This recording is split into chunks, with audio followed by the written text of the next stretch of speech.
Hi everyone, my name is Hope Mammone and I'm the iglide Product Manager here at iGUS. I'd like to provide an important update regarding our FDA-compliant iglide A350 material.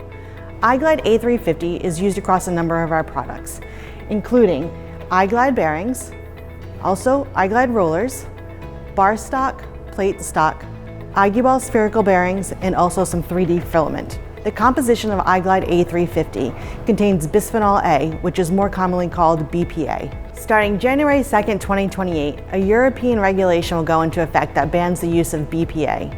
In response to this upcoming regulation, iGUS has begun proactively phasing out iglide A350 to ensure compliance and minimize disruptions to our customers. To support a smooth and reliable transition, iGUS is taking several important steps. First, we currently have existing stock of iglide A350 and will continue to support current applications while we prepare for the upcoming ban on January 2nd, 2028. Second, iGUS has developed a new material, iglide A351.